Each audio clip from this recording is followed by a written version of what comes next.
Halo teman-teman, perkenalkan nama saya Nuliana Manik. Saya dari program studi manajemen Ruangan 1 BEM Unja. Nah, di video ini saya akan menjawab soal UTS dari mata kuliah Sistem Informasi Manajemen.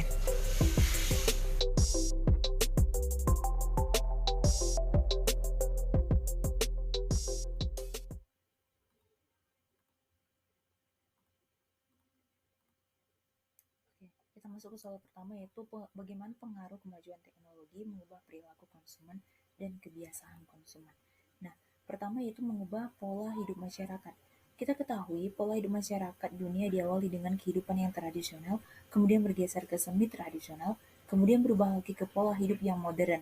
Dalam perkembangan teknologi dan informasi, khususnya di era modern ini, pola perilaku konsumen serba praktis dan efisien dalam menggunakan produk dan jasa.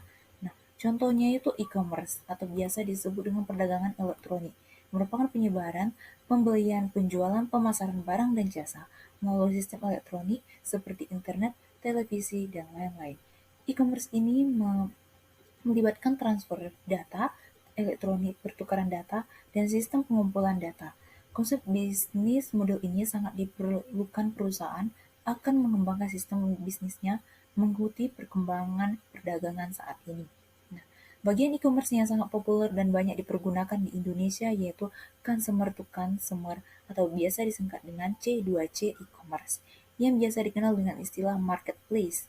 Dalam satu website ini, bertemu consumer dengan consumer lain bisa menggunakan sistem langsung atau COD atau sistem pemesanan online. Nah, contoh bagian konsep ini sangat laris atau banyak digunakan masyarakat khususnya di era pandemi saat ini, yaitu aplikasi Shopee, aplikasi Tokopedia, Bukalapak, OLX, dan lain-lain. Nah,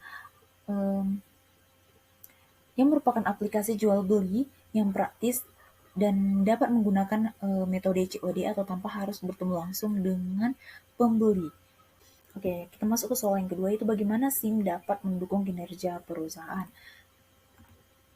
Pertama itu mampu mempermudah pekerjaan dan mengambil keputusan yang secara lebih efektif dan efisien. Ketika seluruh sistem yang mengelola informasi telah berjalan dengan baik, maka perencanaan dan pengembangan bisnis menjadi lebih terukur. Seluruh divisi manajemen akan saling berhubung satu sama lainnya, dan informasi yang dihasilkan menjadi lebih baik dan minim dari kesalahan.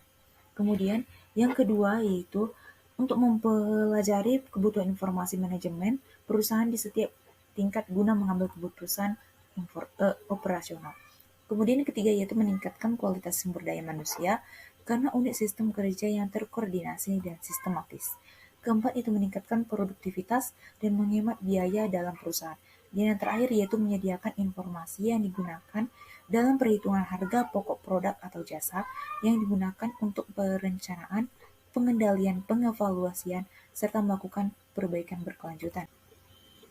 Soal yang ketiga yaitu bagaimana menjaga etika bisnis di dalam bisnis modern. Nah, pertama yaitu bersikap jujur. Kejujuran adalah salah satu nilai penting yang harus diterapkan dalam berbisnis.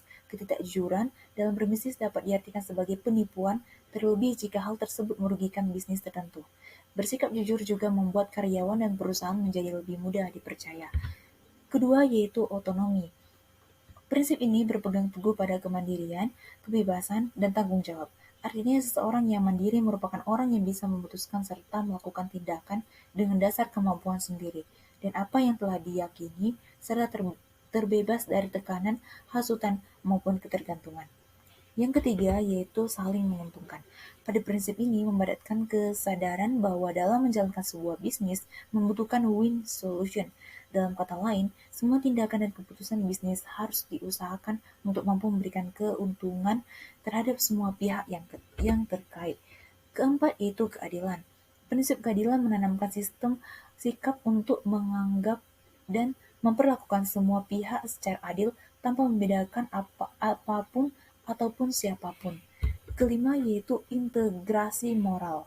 Prinsip ini merupakan prinsip teguh agar tak memberikan kerugian pada orang lain terkait segala tindakan dari keputusan yang ditempuh.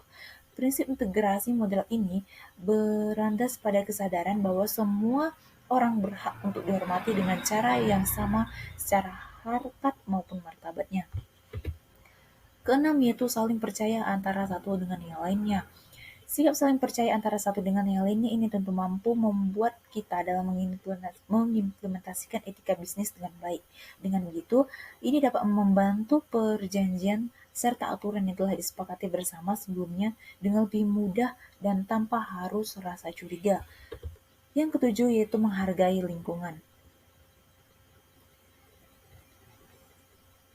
Tak kalah pentingnya, prinsip ini menghargai lingkungan juga penting dipahami agar bisa mempraktikkan etika bisnis.